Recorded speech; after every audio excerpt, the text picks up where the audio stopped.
What a week so far. We have a lot to talk about. I think it's very likely that the spot Bitcoin ETFs get approved by the end of today, and I'll show you why. We also have news that the SEC's X page was hacked. We'll talk about that. And we also have more upcoming catalysts by the end of the week as well. And I'll try to leave everything I go over down below for you, but spot Bitcoin ETFs are still expected here, even with this recent hack. We had news that an unknown party hacked the SEC, posting on the SEC's X account that all the products had been approved. However, extremely quickly somehow, the SEC regained their page and they deleted the post, with Gary Gensler on his page saying that basically they aren't approved yet. And here's Gary Gensler's post saying that the SEC was hacked and that they had not approved the listing for the spot Bitcoin ETFs just yet. Now here's something really interesting that some people have noticed. We now have some tickers on Fidelity. And thank you to my friend on Discord for bringing this up. I appreciate you. And here's the ARK 21 shares ETF.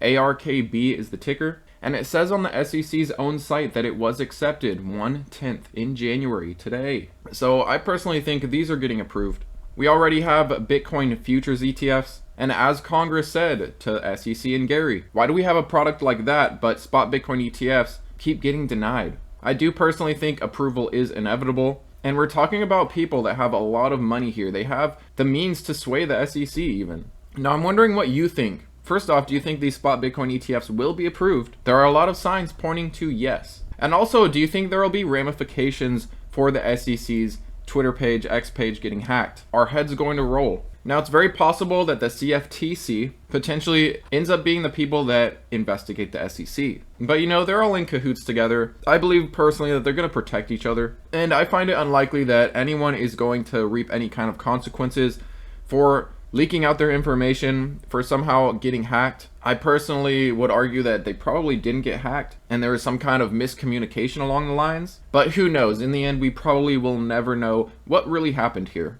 And there are people thinking that maybe this hack sets precedent for the Bitcoin ETFs being denied, being delayed, and a lot of money managers still expect approval. And four of the applicants actually told Yahoo Finance early on Tuesday, after the hack, following the hack, several said that they still expect approvals today. With Valkyrie Funds CIO Stephen McClurg saying, I still expect to launch tomorrow, with the chances of approval a 95%. And I have something interesting that I want to pull up for you guys that think that there might be a dump afterwards, a buy the rumor, sell the news type of event. And sure, it's definitely possible, but I want to bring you back to 2017. With the launch of the country's first Bitcoin futures contracts, prices soared and then fell by large amounts in the year following the launches. Also in 2021, the SEC approved the first Bitcoin futures ETFs. But keep in mind the year, 2021, the end of the bull cycle. 2017, the end of the bull cycle. 2016 was the halving year. 2020 was the halving year. You get that one more year of bull run, and then afterwards we see a decline, a crypto winter. So I think that is the reason for the sell-off in the subsequent years. It wasn't due to these events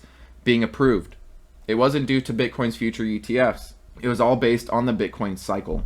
And the good part to think about is these spot Bitcoin ETFs aren't getting approved in 2025, which would be the potential last year of the bull run. It's getting approved in 2024, which is basically where we're at. We're at the beginning of the bull run. We haven't even got to the halving yet. These other products were approved after those years' halvings. So I think that's just coincidental timing that these were approved and then subsequently Bitcoin dropped. I do think we're in a much different spot in the cycle compared to those previous years with those previous approvals.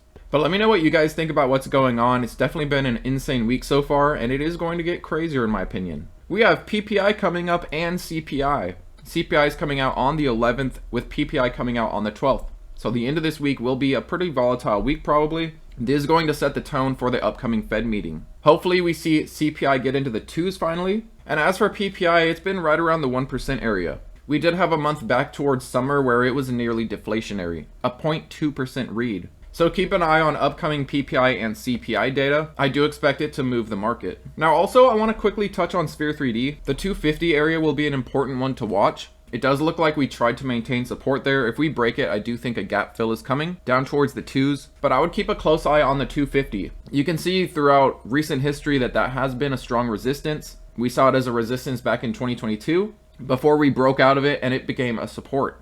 The market also reacted to a break of this support and reacted again on a break of its resistance. it keeps flipping as resistance and support. So keep an eye on that 250 area. I do think it's important. That said, I think Sphere 3D is still a solid DCA here, and I do expect it to go much higher throughout 2024 and 2025. We have both the moving averages actually curling up, and it's the first time that we have actually seen the moving averages curling up like that, the 50 and 200, since back in 2021. I do think Sphere 3D is setting up to go on a nice run. Things are looking more and more bullish, and I do expect Sphere 3D to give some great returns potentially. Just keep in mind it is higher risk than the other miners. They mine a considerably less number of Bitcoin, but they're also at a much smaller market cap, meaning that money going into this can definitely move the stock price a lot more than some of the larger caps. But let me know what you guys are doing in the market right now. Which miners are you picking up, and what do you think about the Bitcoin spot ETFs? Are we getting approved, getting denied? Let me know down below in the comments. Thanks as always, guys. And by the time you watch this, we might even see approval. But thanks again for watching, and I'll catch you on the next one.